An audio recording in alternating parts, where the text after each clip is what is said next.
තනතුරක්. අපි සෙම්පති දෙවිවරුන්ගේ නම් කියනකොට පුන්නකෝ කරතියෝ ගුලෝ කියලා පූර්ණක සෙම්පතිතුමාගේ නම අදටත් කියනවා. එතකොට මේ පූර්ණක සෙම්පතියා ඉර්ධිය මනෝමය වශයෙන් මවන ලද සුදු ලස්සන අස්වැ පිට නැගලා යක්ෂ සභාවකට අහසින් යනවා. එතකොට අහසින් යනකොට අර එරන්දතිගේ සින්දු ඇහුණා මේ අහසින් යන යකෙකුට. ඉතින් යක්ෂ සෙම්පතිය මොහොතක් ගමන නතර කළා අහගෙන ඉන්නවා. ඉරන්දති කවි කියනවා මීට ආත්ම භාව ගණනකට කලින් ওই ඉරන්දති පූර්ණක යක්ෂයාගේ බිරිඳ වෙලා ඉඳලා තියෙනවා. සංසාරේ ළඟම ජීවිතයක ස්වාමියා වුණ බන්ධනයේට මෙයාට ප්‍රේමය ඇති වුණා තප්පරයට. ඒ නිසා සසරේ බැඳින් ආවට පස්සේ යකෙකුට උනත් ඉස්සරහට යන්න බෑ. ඊට පස්සේ යා අහසේ ඉඳලා අර කන්ද පැත්තට මෙහෙම ආශ්‍රය පිටින් එන ගමන් කිව්වා නුඹ ලස්සනයි සොඳුරි. ඊළඟට කියලා ලස්සන වදන් ටිකක් එහෙම කියලා මම තමයි ඔයාගේ ස්වාමියා. මට ඔයා ඕන. මන්නම් ඔයා නැතු යන්නේ නැහැ කියලා.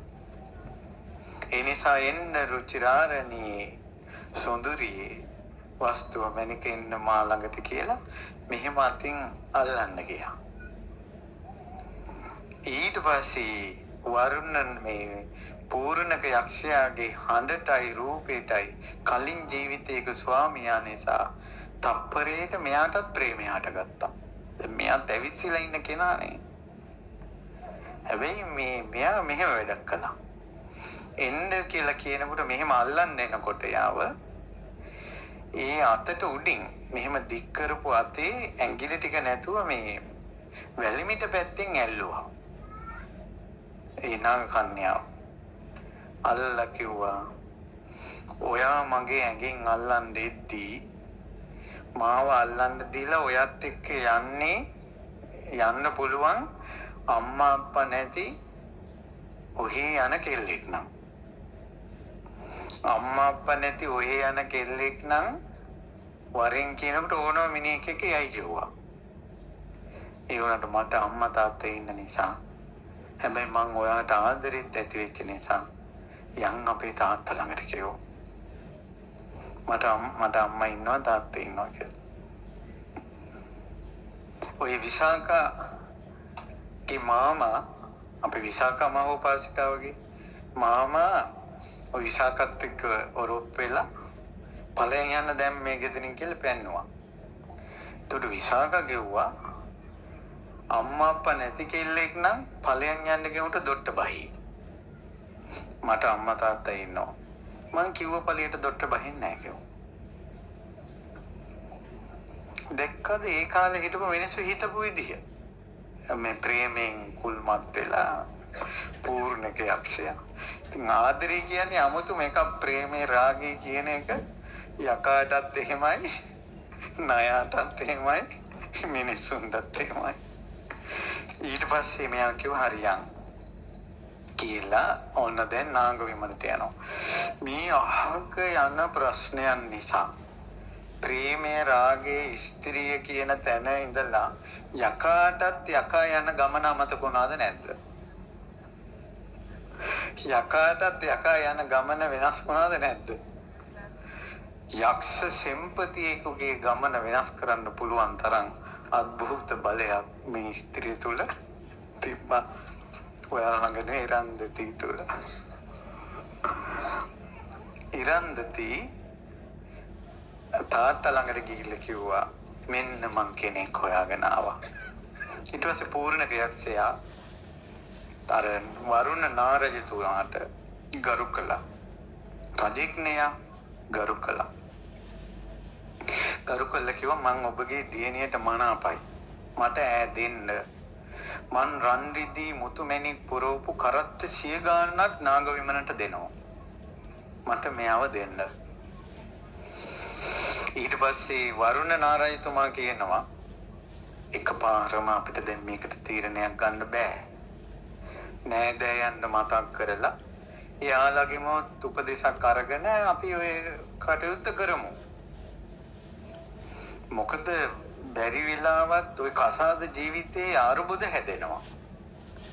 බැරි වෙලාවත් කෙල්ලගේ දීගෙට ඔය මොන හරි අවුලක් හැදුනොත් නෑදෑයෝ කියනවා උඹලා අපෙන් අහලා යෑ ඔය මගුල් කොල්ලේ. එහෙනම් ඔය කතා නාගලෝකෙත් තියනවද නැද්ද? මේකේ තියෙනවා වරුණ නාරජතුමා කියනවා මම නෑදෑයන්ට මතක් කරන්න ඕන. හේතුව මොකක් හරි වෙලා පවුලේ ඔය පවුල් ජීවිතය අවුලක් හැදුනොත් නෑදෑයෝ කියයි උඹලා අපිට කියලා යා මගුල් කෑවේ කියලා. හරි අපි ඉස්සෙල්ලාම අපි මේ දුවගේ අම්මට කියමුකෝ කියලා විමල ගාවට ගියා. ගිහිල්ලා වරුණ නාරජතුමා කියනවා විමලා නැගිටින්න මෙන්න දුව බෑන කෙනෙක් හොයාගෙන.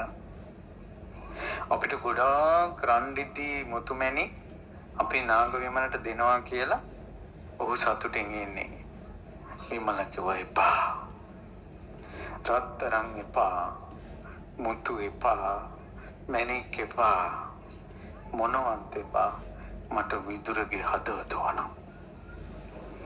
විදුරගේ හදවත දෙනවා නම් ඔය ආපු කෙනා එයා මගේ දුවගේ මිනිස්සයා වුණාට මට ප්‍රශ්නයක් නැහැ. ඊට පස්සේ ඔන්න වරුණ නාරජතුමා පූර්ණක යක්ෂයා දෙස හැරිලා කිව්වා ඔබට දැන් ඇහෙනවනේ මේ කියන දේ. අපිට ඉරන්දති දෙන්න බෑ. විදුරගේ හදවත නැතුව දෙහැමින් ලබලා සැහැසි විදියට හොර රහසේ ගිහිල්ලා කුදලාගෙන ඇවිල්ලා නෙවෙයි. දෙහැමි විදිහට කාගෙන්වත් චෝදනාවක් නැති විදිහට විදුර පඬිතුමාගේ හදවත ඕන. දැන් ඇත්තටම විමලට වමනවුනේ බණ අහන්න. නමුත් ඒක තේරුනේ නැහැ වරුණ නාරජතුමාට. වරුණ නාරජතුමාත් හිතුවේ මරලා හදවත ඕන කියලා. ඒක කිව්වට පස්සේ පූර්ණගේ යකා හිතුවේ මේ විදුර පඬිතුමාගේ හදවත ඕන කියලා. එරන්දතිත් ඒක හිතුවා. එහෙනම් ප්‍රඥාවෙන් අග්‍රේස්වර වෙන්න තියුණු නුවණ පුරුදු කරපු සංසාරේ සාරිපුත්තයන් වහන්සේ ඒ ලෝකේ ඉපදුනාට පස්සේ නුවණ සැඟවුණාද නැද්ද? නුවණ සැඟ වෙනවා. පූර්ණක යක්ෂයා කිව්වා මට ප්‍රශ්නයක් නෙවෙයි. හරි. මට ඉරන්දති දෙනවා නම් මට මේ විදුර පඬිතුමාව ගේන එක ලොකු ප්‍රශ්නයක් නෙවෙයි. ඒ නිසා මං විදුර පඬිතුමා අරගෙන එනවා. නමුත් සෙම්පතිය කොනාට පස්සේ යක්ෂයන්ගේ සෙම්පතිය කොනාට පස්සේ ප්‍රධානයේ තනි තීරණ ගන්න බෑ. අනිතක මේක ලොකු ප්‍රශ්නයක්. මනුස්ස ලෝකේ ප්‍රසිද්ධ මිනිස්සේ තමන්ගේ වසඟයට ගන්නවා බිල්ලට ගන්නවා කියන එක වරන් නැතුව කරන්න බෑ. අන්තක මෙයා පිළිගත්ත කෙනෙක් විදුර පඬිතුමා. එතකොට වෛශ්‍රවණ දිව්‍ය රාජයාගෙන් වරන් ඕන වුණා පූර්ණක යක්ෂයාට.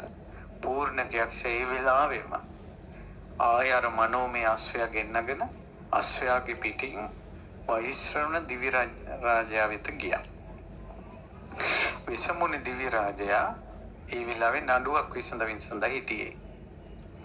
මෙයා ගිය ගමම කිව්වා මාමේ ඇයි වෛශ්‍රවණ දිව්‍ය රාජයා මාමනේ මාමේ මං ඉරන්දති කියලා නාග කන්‍යාවකට මට සෙනෙහසක් ඇති වුණා. ඈව මට ලබා ගන්න ඒ වරුණ නාරජතුමායි විමලා නාග බිසවයි විදුර පඬිතුමාගේ හදවත ඉල්ලන